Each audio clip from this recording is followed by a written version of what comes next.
Voilà donc pour l'essentiel de ces informations et que nous développerons plus en détail dans quelques instants. C'était le 2 juillet 2014. Un adolescent arabe, Mohamed Aboukhder, était enlevé dans une rue du quartier de Chouafat à Jérusalem-Est, emmené dans une forêt, battu jusqu'à perdre connaissance, puis brûlé vif selon les enquêteurs. Les 3 jeunes qui ont tous avoué et reconstitué le crime ont dit qu'ils l'avaient fait pour venger les meurtres de 3 adolescents israéliens en Cisjordanie. C'était le mois d'avant.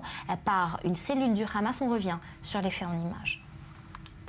C'est dans cette forêt que le corps de Mohamed Aboukhder est retrouvé en juillet 2014. L'adolescent a été enlevé et assassiné en pleine période de violence. Une spirale déclenchée 3 semaines auparavant. 3 adolescents israéliens avaient été kidnappés et assassinés. S'en sont suivies des arrestations chez les Palestiniens et des heurts dans les territoires. Après la découverte des corps des 3 adolescents, certains appels à la vengeance avaient été entendus parmi les Israéliens. Mohamed Aboukhder aurait perdu connaissance quand l'un de ses ravisseurs l'a étranglé. Il a ensuite été conduit dans un bois et il aurait été frappé à la tête avec un pied de biche, ensuite aspergé d'essence et brûlé vif. Le 30 novembre dernier, 3 accusés ont été reconnus coupables de l'enlèvement et du meurtre de l'adolescent.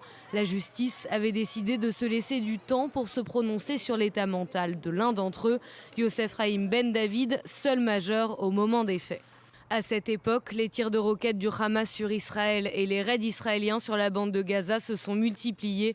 Peu de temps après, la guerre était déclenchée entre Israël et le Hamas à Gaza.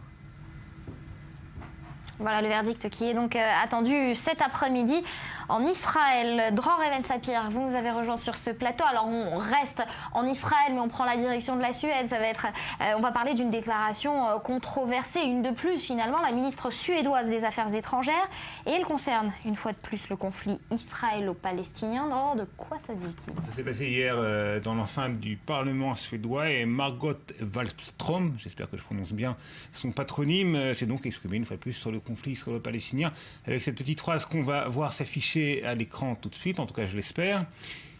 Et elle a dit, donc, la chef de la diplomatie suédoise, voilà, on l'a pas, mais c'est pas grave, il est essentiel qu'il y ait une enquête crédible et approfondie sur ces morts, de manière à clarifier les faits et à permettre une éventuelle détermination de responsabilité. Et ces morts, ce sont quelles morts? Eh bien, ce sont les terroristes, les assaillants palestiniens tués par l'armée israélienne ou par les forces de sécurité par l'armée israélienne ou par les forces de sécurité israéliennes, alors qu'ils venaient de s'en prendre armés de couteaux, là, dans la plupart des cas, ou au bord de voitures béliers, à des civils israéliens ou à des militaires israéliens, et qu'ils s'apprêtaient, selon toute vraisemblance, à s'en prendre à d'autres vies humaines. Donc, un état de légitime défense tout à fait clair.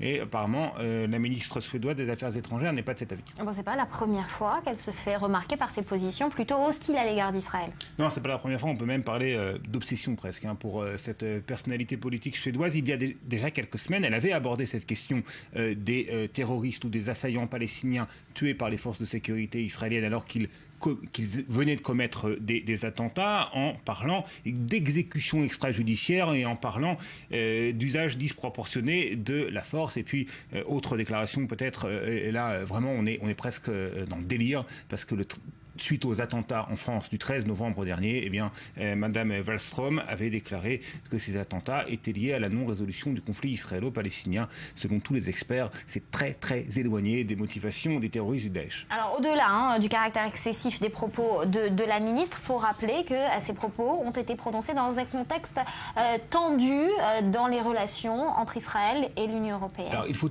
tout de suite préciser, Nathalie, que Margot Wallström n'est pas représentative de l'opinion ou des prises d'opposition de l'Union européenne et des dirigeants politiques européens sur le conflit israélo-palestinien. Elle s'en distingue de par son caractère excessif, c'est bien évident. Par contre, oui, on traverse une période de turbulence entre Israël et l'Union européenne. J'en veux pour preuve ces déclarations faites par Benjamin Netanyahu devant les députés de son parti, le Likoud, il y a 2-3 jours, selon lesquels, eh bien, on pouvait s'attendre à de nouvelles sanctions de la part de l'Europe contre les implantations après cette fameuse affaire de l'étiquetage des produits manufacturés dans les implantations de Cisjordanie et exportés vers les pays de l'Union européenne. À suivre donc, merci. Dror, vous